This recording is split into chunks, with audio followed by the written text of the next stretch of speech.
सांगली शहरामध्ये गुंतवणुकीचा विचार करताय? कमर्शियल लोकेशन हवं आहे, स्वतःलाच व्यवसाय करायचा आहे किंवा नामांकित ब्रँड्ससाठी भाडे तत्वावर द्यायचं आहे? मग डोळे झाकून एकच पर्याय, श्री राजलक्ष्मी मॉल.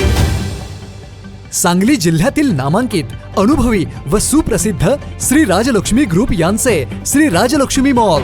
एकाच छताखाली branded showrooms, restaurant, gym, food court, multiplex theatre, club house, game zone. नुसता मॉलच नाही तर लवकरच सांगलीमधील multi branded entertainment centre. Shri Rajlakshmi mall मध्ये आपली गुंतवणूक करा आणि मिळवा प्रचंड परतावा आणि प्रचंड फायदा. श्री राजलक्ष्मी ग्रुप आता पुण्यामध्ये देखील. अनेक गुंतवणुकींचे पर्याय उपलब्ध. नमस्कार, प्राईम न्यूजमध्ये आपल्या सर्वांचे स्वागत. नगरपालिका निवडणुकीनंतर निकालाची वाट न पाहता युवा नेते वैभव पाटील यांनी भाळवणी जिल्हा परिषद गटात कार्यकर्त्यांची बैठक घेतली होती.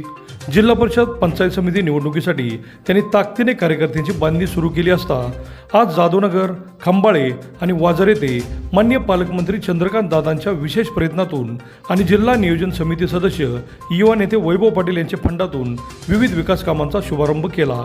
त्यामध्ये जाधवनगर येथे रस्ते काँक्रिटीकरण, वाजर येथे रस्ते खडीकरण व मुर्मीकरण, तर खंबाळे येथील अडचणीच्या रस्त्यांचे खडीकरण व मुर्मीकरणाचा शुभारंभ करण्यात आला. याचवेळी वाजर गावच्या उपसरपंचपदी निवड झाल्याबद्दल जयश्री उत्तम पवार यांचा सत्कारही करण्यात आला. युवा नेते वैभव पाटील या निमित्ताने आगामी निवडणुकांसाठी ताकदीने मैदानात उतरल्याचे पाहायला मिळाले.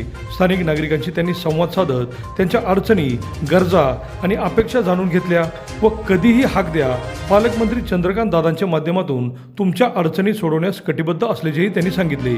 आगामी काळात जिल्हा नियोजन समितीच्या माध्यमातून अशाच प्रकारे पायाभूत सुविधा, रस्ते विकास, पाणीपुरवठा व जनकल्याणकारी योजना यावर ताकदीने काम करणार असल्याचेही त्यांनी सांगितले.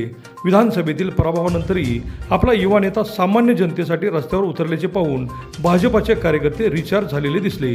अभिजित शिंदे, प्राईम न्यूज, विटा.